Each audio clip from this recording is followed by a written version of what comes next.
Éxodo 15.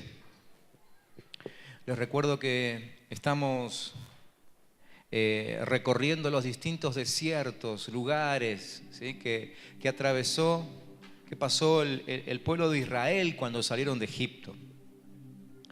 Y hoy estamos empezando la quinta semana de aprendizaje de los desiertos de ellos, pero no nos interesa simplemente saber por qué desierto pasaron. Lo que nos interesa es la experiencia que ellos tuvieron ahí, para que nos enseñe a nosotros y para no atravesar lo mismo que atravesaron ellos, para ser liberados, para entender la lección que ellos tuvieron que aprender. Entonces ellos no la entendieron, pero nosotros sí queremos entenderla. Amén.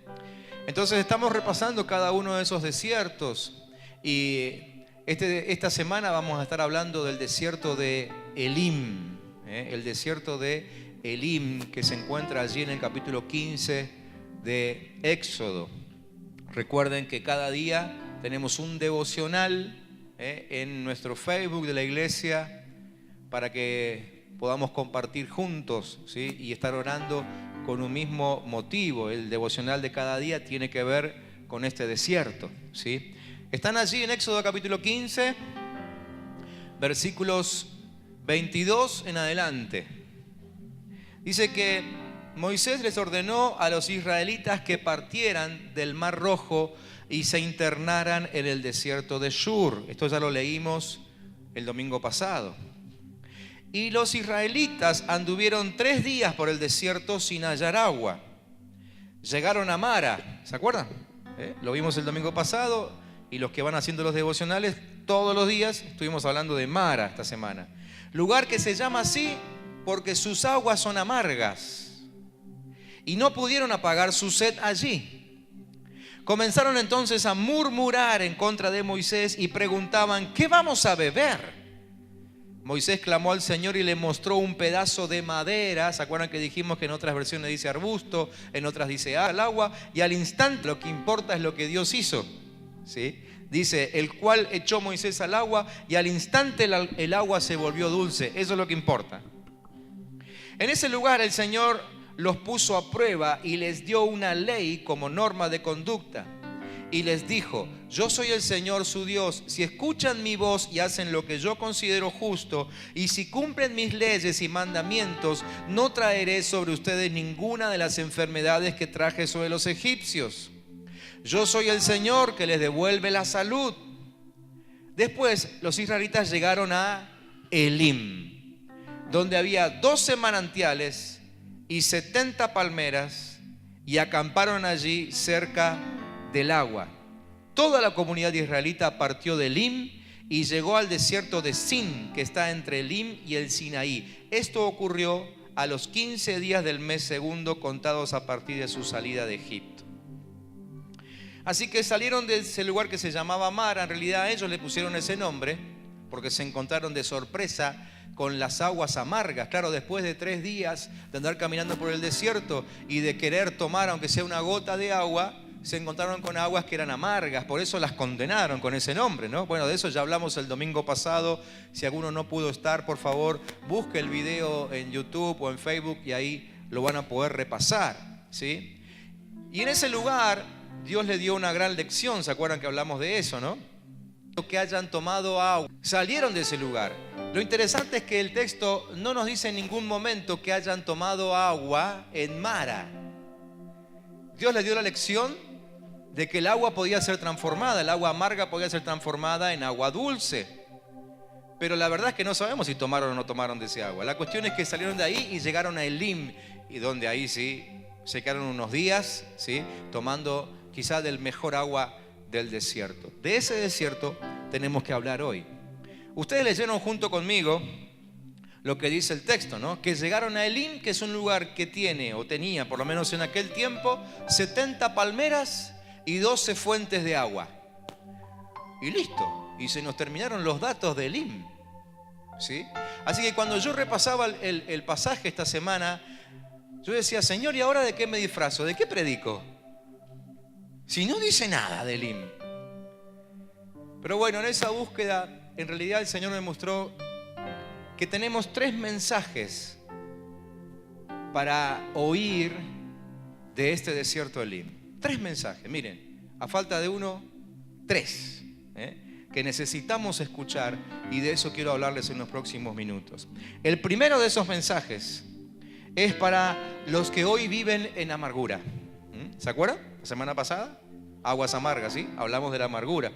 Decíamos que la amargura probablemente viene de una prueba sorpresa. Ese fue el título del mensaje del domingo pasado. Prueba sorpresa. Una expectativa, porque ellos se encontraron ahí con una expectativa, pero no era lo que ellos habían esperado en realidad, porque ellos tenían la expectativa, después de 3 días de caminar en el calor del desierto, de encontrarse con agua. Tenían la expectativa, pero cuando se encontraron con las aguas, eso no tenía nada que ver con lo que ellos esperaban. Entonces, su primera reacción fue maldecir las aguas. Le pusieron ese nombre tan horrible, ¿no? Y su segunda reacción fue murmurar contra Dios. Entonces, el domingo pasado decíamos que muchas veces Dios nos toma prueba sorpresa y suceden algunas cosas en nuestra vida así, simplemente de sorpresa, sin avisar, ¿no? Como los exámenes sorpresa. Llegás al aula, pensás que va a ser un día normal, común y corriente, venís absolutamente relajado y el profesor dice la frase, ¿no? La maldita frase, ¿no? Saquen una hoja y se te caen las medias.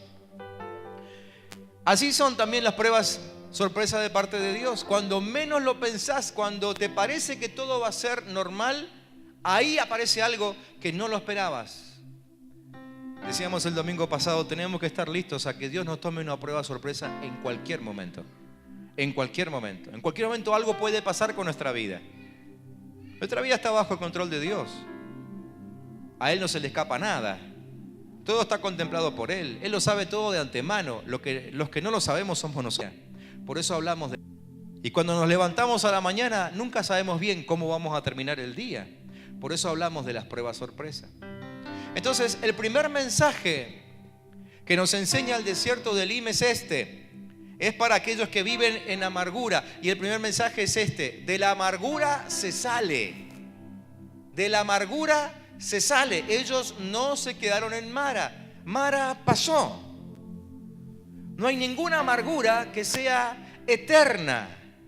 Dios no planificó para vos una amargura eterna. Dios sí planificó una amargura eterna para el diablo. Lamentablemente, Él se está llevando a algunos con Él y algunos van a sufrir esa amargura eterna que se llama infierno. Pero Dios planificó eso solamente para alguien que es llamado diablo, ¿sí? Pero Dios no planificó para vos, ni para mí, ni para ninguno de nuestros familiares una amargura eterna. De la amargura se sale.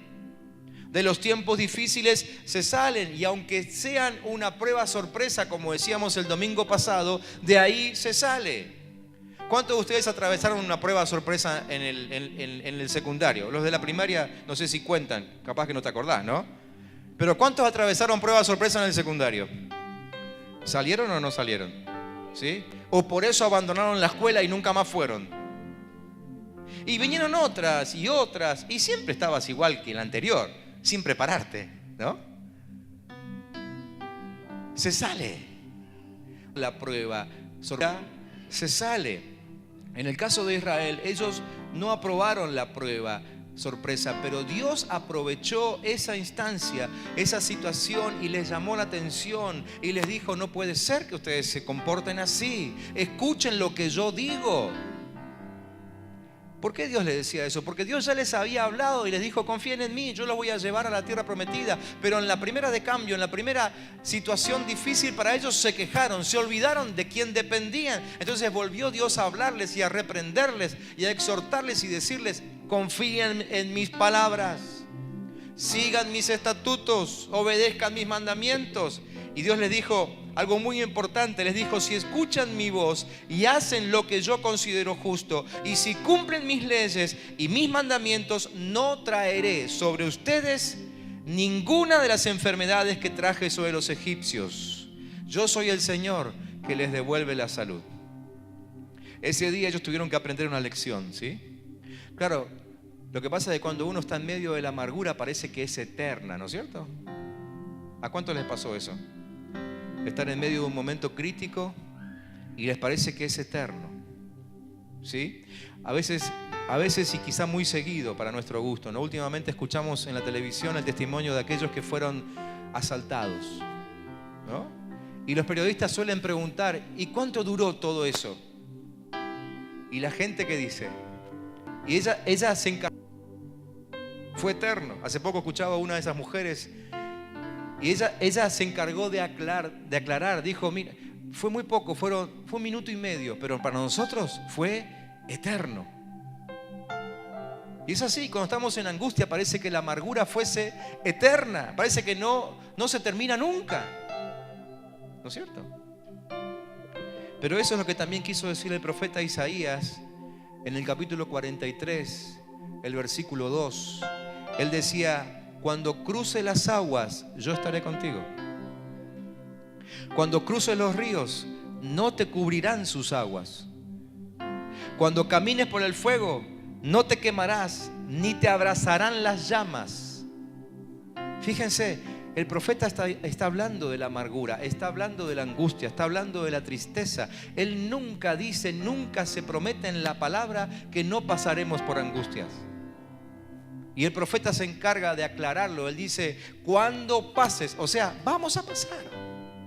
Van a venir los momentos angustiantes. Cuando pases por las aguas, cuando pases por el fuego. Está considerado que todos nosotros en algún momento de nuestra vida, en mayor o en menor medida, antes o después, pasemos por agua y pasemos por fuego. Pero muchas veces nos sucede como al pueblo de Israel, ¿sí? No escuchamos la frase que sigue porque estamos angustiados. Y la frase que sí, por favor, yo estaré contigo. Pero yo estaré contigo.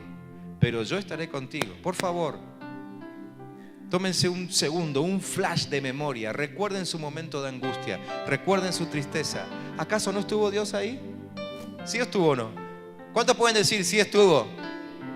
¿Cuántos pueden decir yo estuve angustiadísimo, pero después descubrí que Dios estaba ahí? ¿Sí lo pueden decir? El primer mensaje esta noche es este: la amargura pasa, La amargura pasa, el tiempo difícil pasa. El salmista decía, mis lágrimas son mi pan de día y de noche. Miren la angustia que tenía el salmista. Pero él confiaba en la salida de Dios, él confiaba en la respuesta de Dios. Por eso él mismo le hablaba a su alma en el Salmo 42 y le decía, ¿por qué, alma mía, por qué te inquietas? ¿Por qué te inquietas? ¿Por qué te angustias?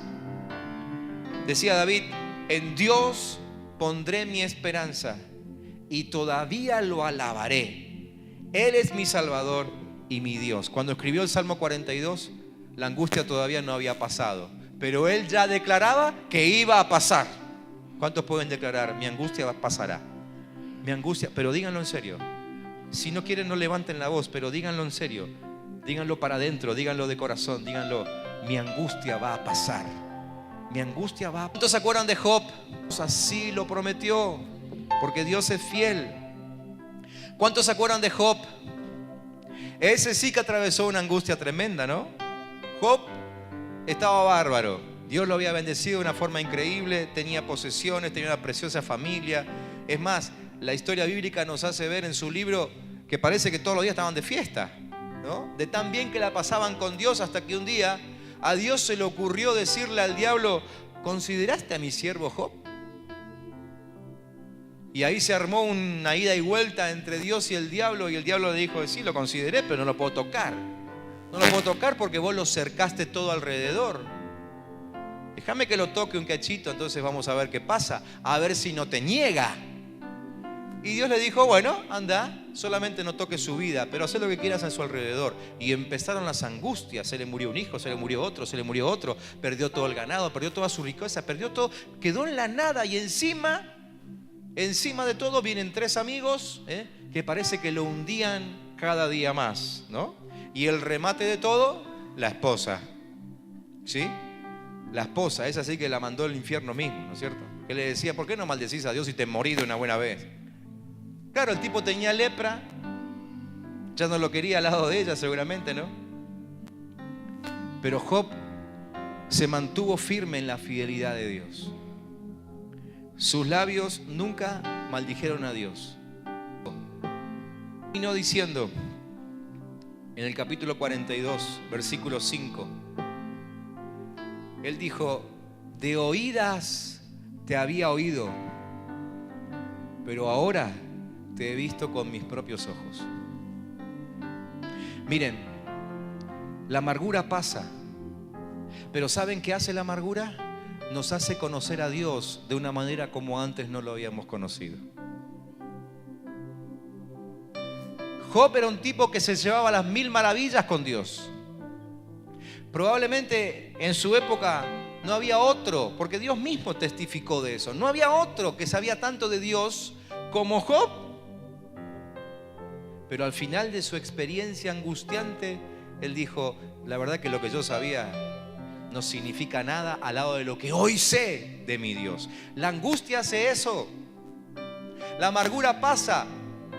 Pero si sos capaz de observar esta verdad de Dios, te vas a dar cuenta que después de cada amargura, después de cada angustia, después de cada tiempo de tristeza, después de cada enfermedad, conoces más a tu Dios. ¿Cuántos dicen amén? Es así. ¿Se dan cuenta que es así? Entonces no te quejes de tu tiempo angustiante. Hace como Job. Declará: mi angustia va a pasar. Mi angustia va a pasar. Y yo voy a conocer más a mi Dios. Amén. Eso es lo que sucede. Como siempre decimos, no te quejes de amargura, pero cuando estés en medio de una situación amarga, no te quejes de tu Dios. Solamente alabalo, porque cuando salgas de la tristeza lo vas a conocer mucho mejor. Lo vas a conocer mucho más. No te quejes de la amargura, porque cuando llega es porque Dios está por darse a conocer de una forma diferente. Yo sé que en la amargura es difícil saltar y celebrar, ¿no? Pero en medio de tu amargura siempre acordate de esto: cuando venga la tristeza es porque estás a las puertas de conocer una nueva faceta de Dios. Es porque Dios decidió darse a conocer de una forma diferente. Entonces viene y te llama la atención, como hizo con el pueblo de Israel. El llamado de atención de Dios a veces no es grato, pero sí es muy grato el cómo lo llegamos a conocer después de eso. Primer mensaje: la amargura pasa. Decile que tenés al lado: la amargura pasa. Segundo mensaje. El segundo mensaje es para los que están sedientos. Y el segundo mensaje es este: el oasis llega. El oasis llega. Elim significa oasis, lugar de palmeras, lugar de descanso, lugar de renuevo, todo eso. Cuando buscan en el diccionario, todo eso significa Elim, ¿sí? El oasis llega. Ese es el segundo mensaje. Dulces aguas. Después del llamado de atención, Dios los consuela llevándolos a aguas dulces, a aguas de reposo, ¿sí? Puede haber tiempo de angustia, puede haber tiempo de reprensión, puede haber un tiempo de exhortación, un llamado de atención de Dios quizás fuerte, un sacudón tremendo, pero después Dios te lleva a su oasis y ahí te consuela, ¿sí? Ahí te consuela y ahí vuelve a darles lo que necesitaban. ¿Qué era lo que necesitaban? Agua. Dijimos que probablemente en Mara no tomaron, pero ellos necesitaban agua y Dios se lo terminó dando, ¿sí? Y ninguno se murió. Ninguno se murió. Porque yo me imagino que muchos en el desierto deben haber pensado que ahí se morían. Bueno, era algo constante en el pueblo de Israel, ¿no? Declarar: acá nos morimos, acá nos morimos. Siempre decían lo mismo. Nunca se murieron hasta que Dios se cansó un día y dijo: bueno, ya está, listo. No les doy más el aliento de vida, y se empezaron a morir. Pero en Mara no se murieron. En medio de la amargura no se murieron. Vos pasaste por amargura, pasaste por tristeza, pero no estás muerto. ¿Por qué? Porque Dios te ha llevado otra vez a su oasis. Después del llamado de atención, Dios los consuela. Ahí encuentran esas aguas vivas. Esas aguas vivas, se supone que las fuentes, esas 12 fuentes que había allí, estaban en ese lugar porque por debajo, muy debajo, había corrientes. A esas corrientes se les llamaban corrientes de aguas vivas, ¿sí? Y los 7 del agua que es la Biblia es ni más ni menos que el Espíritu Santo. De eso habla Juan en el capítulo 7, del agua que salta de adentro nuestro, ¿no? Agua de vida. Y eso es lo que hay adentro nuestro. El oasis de Dios habla de un Espíritu Santo que desde adentro hace que nosotros volvamos a tener vida, saciemos nuestra necesidad, nos refresquemos. Y ese es el tiempo que está llegando para todos aquellos que están en angustia. El oasis llega. Si estás atravesando hoy por tristeza, quiero decirte esto: el oasis de Dios está llegando. ¿Cuántos dicen amén? Está llegando. El agua viva llega. Para eso son los oasis, para ser apacentados.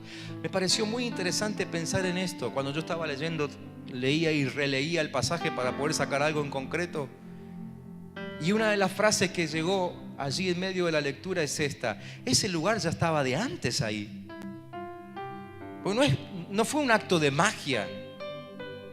No es que Dios le dijo: Moisés, levanta tu vara y va a aparecer un oasis. No, dice el texto que ellos caminaron hasta Elim, donde había 70 palmeras y 12 fuentes de agua. ¿Cuánta gente más pudo haber pasado por ese lugar? Desierto. El primer domingo dijimos que probablemente ellos agarraron un camino que no usaba nadie. Justamente Dios los llevó por ahí para que no tengan que enfrentarse con ningún ejército y poder trabajar Él a solas con su pueblo. Fuentes. Pero ahí está. Yo no sé cuánta gente disfrutó de la sombra de 70 palmeras y del agua de 12 fuentes, pero ahí estaba. ¿Por qué? Porque Dios lo había preparado para ellos. Me pareció muy interesante que hoy pensáramos en eso, que Dios preparó algo para vos que probablemente todavía no descubriste. O díganme si no les pasó alguna vez, que de pronto se encontraron con algo y reconocieron que eso era mano de Dios y terminaron diciendo: esto me lo preparó Dios, y después lo testificaron. ¿A cuánto les pasó eso? De encontrarse con algo y decir: esto fue Dios, mira lo que tenía Dios preparado para nosotros. ¿No es cierto? Me acuerdo una de las tantas veces que en casa dijimos eso. En una de nuestras vacaciones, una de esas vacaciones demasiado gasoleras para nuestro gusto. Estábamos en Bahía Blanca, casa de parientes, porque cuando son gasoleras hay que parar en la casa de un pariente, ¿vieron? Y un día dijimos: vamos hasta Monte Hermoso, una playa que está ahí nomás a 100 kilómetros, a pasar el día. Para eso no teníamos para alquilar una cabaña, no podíamos pasar más de ese día ahí. Así que, no, en realidad sí, habíamos ido con carpa. No es algo que nos gusta mucho que digamos, pero era nuestra única posibilidad. Así que pasamos una noche en carpa y al otro día ya nos queríamos ir porque, bueno, carpa, arena, ¿sí? Medio incómodo, ¿no? ¿Sí? Campamento y nos vamos. Salimos del lugar donde habíamos acampado y se nos rompe el auto. ¿Sí? Encima estábamos a unos kilómetros de la ciudad, así que llamar a la grúa, pero ya nos anticiparon que la grúa solamente lleva a una persona. ¿Y a quién iba a llevar sino al chofer? Así que los otros caminando por la playa, día de sol, ¿no? Y buscamos mecánico, no encontrábamos, hasta que por fin encontramos a alguien. Y en esa instancia hablamos con el seguro. Y el seguro nos terminó pagando el hotel para que nos quedáramos hasta que el auto se resolviera su problema, ¿no? En ese momento todo parecía angustioso. Dice: ¿qué hacemos acá? Perdiendo el tiempo, buscando mecánico. Cuando por fin nos empezamos a relajar, nos dimos cuenta que Dios se había encargado de reservarnos 2 días más de hotel en pleno centro y frente al mar. El auto nunca más se rompió. Cuando fuimos a ver al mecánico para ver la gravedad del problema, nos dijo: mirá, la verdad que yo lo revisé todo, lo único que tiene es desconectado este cablecito. Por alguna extraña razón le llevó 2 días encontrarlo.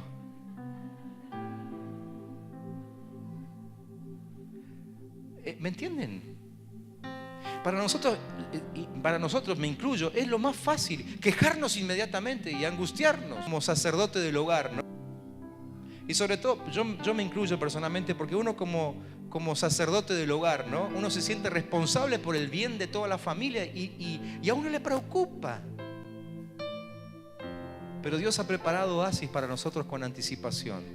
Dios preparó 70 palmeras y 12 fuentes para ese pueblo. Estaba ahí. Quizás nunca antes nadie lo había usado. No sé si alguien lo usó después. Pero estaba preparado para el día que el pueblo de Dios tenía que pasar por ese lugar. No sé si esto te sirve para que aumente tu fe y para que creas que mañana, pasado, probablemente Dios ya tiene algo preparado para vos. ¿Por qué no le das gloria a Dios? Y Señor, gracias, gloria a Dios por eso. Gloria a Dios por lo que me preparaste. No lo sé, no lo conozco, pero gloria a Dios por lo que viene para mí.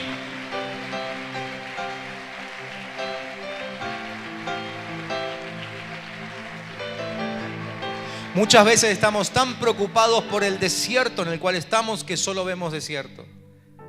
Muchas veces estamos tan preocupados por el camino que tenemos que recorrer que solo vemos el camino. Y no nos damos cuenta de que Dios tiene manjares preparados a nuestro alrededor en los cuales quiere que descansemos. Quizá el pueblo dijo, a lo mejor no está en la Biblia, ¿no? Pero probablemente alguno dijo en el pueblo, bueno, listo, che, ya tomamos agüita, sigamos. Pero Dios quería que estén ahí 3 semanas por lo menos. Uno a veces quiere seguir, ¿no? Vamos, que reposes. Trabajar, vamos que hay que preocuparse por esto, por lo otro, no se duerman. Pero Dios quiere que reposes. Dios tiene manjares preparados para vos. Están ahí. El único secreto es dejarse llevar por su camino, y entender esto. En la vida con Dios no todo es desierto. En la vida con Dios no todo es camino, no todo es sufrimiento, no todo es disciplina, no todo es reprensión, no todo es prueba sorpresa. El oasis llega. A veces parece que siempre estamos esperando el reto, ¿no? Como que siempre estamos esperando el castigo. Y eso hace que vivamos con una especie de espíritu de mártir dentro nuestro, con una especie de espíritu de persecución.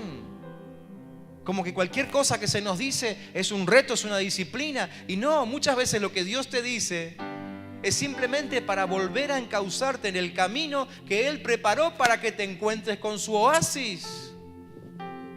No todo es reto. Cuando tus líderes a veces te tienen que llamar la atención, no es porque se estén quejando de tu vida, de la forma en que llevas adelante tu ministerio. No, es simplemente para volver a encajarte en el camino de Dios y no te pierdas ninguno de sus oasis, ninguna de sus bendiciones. ¿Me entienden? Por eso es. A veces merecemos el reto. Dios prefiere consolarnos, pero Dios prefiere consolarnos. Dios prefiere consolarnos.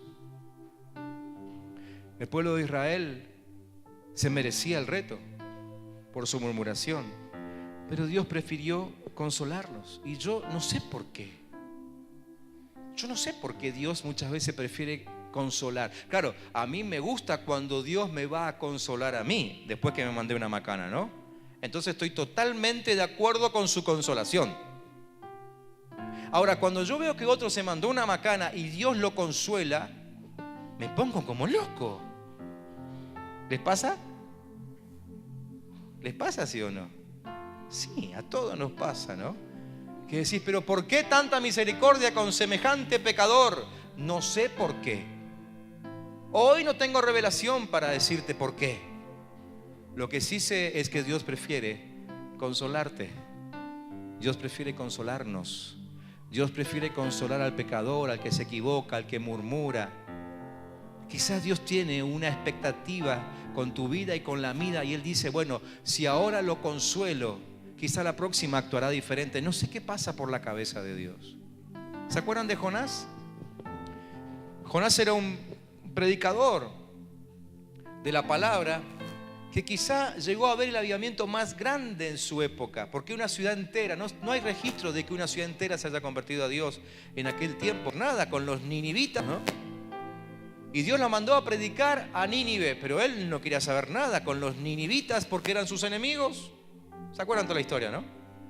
Entonces huyó para el otro lado, terminó en la panza de un pez, ¿sí? Y bueno, al final fue y predicó a Nínive y toda la ciudad se convirtió. Pero salió de predicar el evangelio, se fue enojadísimo, con la cara hasta el piso como bolsillo lleno de piedra, ¿no? Y se tiró debajo de un árbol y no quiso saber nada y se quiso morir. En su casa después lean el último capítulo de Jonás, sobre todo, ¿no? Se quiso morir, estaba recontradeprimido, pero depresión a causa de un tremendo enojo que tenía. ¿Y qué hizo Dios? Vino y lo consoló. Si hubiese sido yo, lo parto al medio. ¿Pero qué hizo Dios? Lo consoló. Por eso es que no sé decirte por qué Dios prefiere consolar. Pero si Dios prefirió consolar al que está al lado tuyo, al que está delante, a ese con el cual no puedes ni cruzarte en el pasillo del templo, es cosa de Él. Él sabrá. Vos agradecé y alabá a Dios porque Él también quiere consolarte a vos. El oasis llega y llega para todos. En ese oasis había palmeras, dijimos, ¿no? Y las palmeras dan sombra. Dios es tu cobertura. Las palmeras dan coco. Del coco se saca la leche, aceite. Hasta un lujo tenían ellos ahí. Del corazón de la palmera se saca también el palmito, ¿no? Hasta un lujo tenían ellos ahí en medio del desierto, ¿sí? Hasta vino de palma se hace. Quizá por eso es que no se dice mucho más del texto, ¿no? Andás a ver cómo terminó el pueblo después de... Pero el oasis llega. El oasis llega. Volví a decirte a vos mismo, el oasis llega. Yo sé que estoy cerca del oasis. Tercer mensaje. El tercer mensaje es para aquellos que están empezando a acomodarse en el oasis. ¿Sí? Porque así como hay algunos que hoy están en angustia y a los cuales tenemos que decirle el oasis llega, así hay otros que ya pasaron la angustia hace rato y que están viviendo un tiempo de oasis. En los cuales Dios está haciendo cosas maravillosas y encuentran renuevo en Dios y vienen a los cultos y cada vez para ellos están los cultos mejores y disfrutan y uno los ve con cara así felices, alaban, saltan, aplauden al Señor, están en un oasis con Dios, Dios los ha renovado. Bueno, el tercer mensaje es para ustedes y el tercer mensaje es este: hay que seguir caminando, hay que seguir caminando. Ellos no se quedaron en Elim. Elim no era la tierra prometida, es un oasis. En medio de tus angustias vienen momentos en que Dios te consuela, pero una vez que fuiste consolado hay que seguir. Para ser curados, para ser vida, hay momentos en que necesitamos parar un poco para ser sanados, para ser curados, para ser atendidos, para ser mimados, como fue mimado el pueblo de Israel en Elim, pero después hay que seguir. Este tercer mensaje es para aquellos que llegaron alguna vez angustiados al Señor, o quizás llegaron angustiados a esta iglesia. Probablemente venían de una experiencia de dolor, no importa cuál, pero llegaron aquí y atravesaron un proceso y fueron atendidos y fueron aconsejados y pasaron por retiros y han sido sanados y hoy están disfrutando de una vida en libertad. Las angustias han pasado y el recuerdo solamente es eso, un recuerdo, pero el Señor les dice hoy: hay que seguir. Hay dones, hay llamamientos, hay que seguir. La historia de Dios con tu vida no terminó. No terminó. Lo que Dios dijo que iba a hacer con vos, lo va a hacer. Aunque los hombres hayan volteado esa idea, aunque los hombres no quisieron que eso se cumpla, Dios está totalmente determinado a cumplir en vos la palabra que puso en tu corazón el día que lo conociste. Hay que seguir. El tercer mensaje es para que te levantes y empieces a caminar de nuevo ahora que ya estás reconfortado, ahora que ya pudiste tomar el agua del renuevo de Dios. Hay que seguir. Entendí que hay dos cosas, ¿no? Cuando yo escribía mis apuntes, entendí que hay dos cosas, ¿no? Una es esta: que hay tiempos en que hay que detenerse en Elim. Hay Elims de Dios para aquellos que necesitan parar un rato, ser atendidos porque fueron maltratados, porque fueron, no sé, por lo que les haya pasado, ¿sí? Ahora, se restauraron, hay que seguir. Pero hay una segunda enseñanza y es la siguiente: que ahora hay que aprender a buscarse la comida cada mañana. ¿Y por qué les digo esto? Porque cuando ellos salieron de Elim, habrán hecho 2-3 pasos.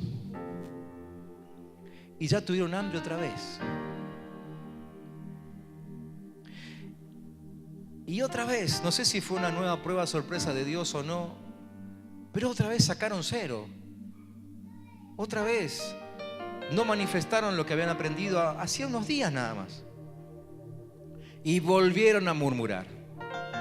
Volvieron a quejarse. Ustedes lo pueden leer del capítulo 16 en adelante.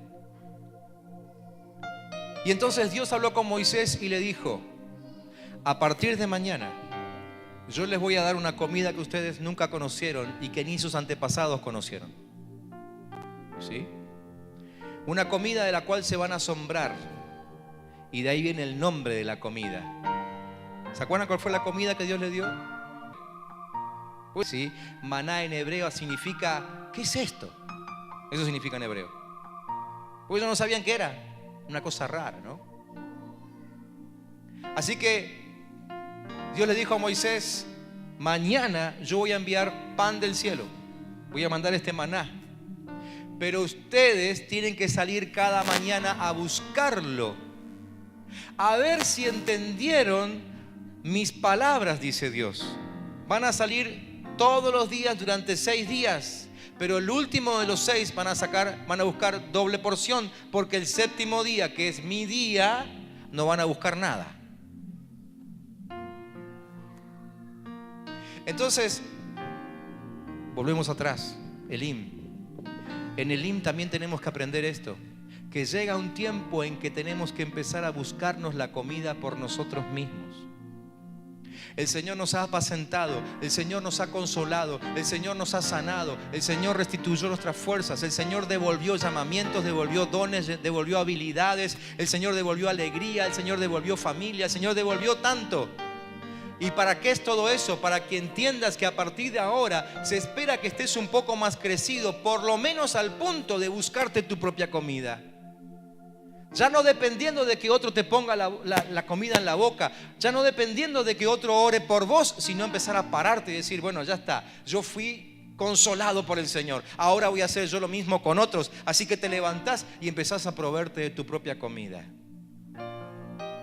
En realidad todo esto yo lo veo como un proceso, ¿no? Donde Dios le estaba enseñando que iba a llegar un momento en que ya Dios ni milagros iba a hacer. Ese momento llegó un poco más tarde de lo que Dios esperaba, pero llegó. ¿Por qué? Porque después de 40 años, cuando por fin iban a entrar a la tierra prometida, durante todos esos 40 años ellos seguían recogiendo el maná. Había milagro, ¿sí? Y había búsqueda del pueblo de Dios. A ver, empiezo por atrás. A ver si ustedes pueden ver el proceso como yo. Primero había solo milagro. Salieron de Egipto y había solo milagro. Por ejemplo, la salvación de Egipto, ¿no? Milagro. Milagro más participación. Cruzaron caminando nada más el Mar Rojo, hubo un milagro. Después vino milagro más participación del pueblo. El milagro Dios lo hacía mandando el maná y el pueblo participaba yendo cada mañana a buscar el maná. Pero iba a llegar un momento en que ya no habría milagro. Y ese momento llegó cuando tuvieron que entrar a la tierra prometida. Dios le dijo a Josué: prepárense comida, porque a partir de mañana van a comer de lo que cocinen ustedes. Y se cortó el maná y nunca más hubo maná. Es un proceso que Dios trabaja con nosotros, ¿sí? Hay un momento donde Él te sostiene por completo. Pero Él no quiere hacer eso con vos todo el tiempo. No porque no lo pueda hacer, no porque no tenga ganas de hacerlo, porque en realidad lo que Él quiere es que aprendas a sustentarte, que crezcas, que madures. Esto es el tercer mensaje. Hay que seguir hasta el momento en que tu madurez sea tal como para que ya no dependas de ningún milagro, sino que con autoridad de Dios seas vos el que ejecute el milagro. Hay un momento en donde clamás y decís: Señor, por favor, responde, mirá mi enfermedad. Y Dios tiene que hacer algo y Dios sana. Pero hay un momento donde maduramos y la enfermedad llega e instantáneamente decimos: enfermedad, fuera. Y la enfermedad no tiene más autoridad. Ni oramos al Señor, porque su presencia es tan fuerte y grande en nosotros y la madurez ha crecido tanto dentro de nosotros que ya nos paramos con su autoridad. A eso quiere Dios que lleguemos. Por eso la autoridad sea tan fuerte. Hay que seguir. Tenés que seguir hasta el momento en que tu autoridad sea tan fuerte en Dios como para que debajo de tus pies todo esté gobernado. Ese fue el plan original del Señor. ¿Me entienden? 3 mensajes. De la amargura se sale, el oasis llega y hay que seguir. ¿Te vas a acordar?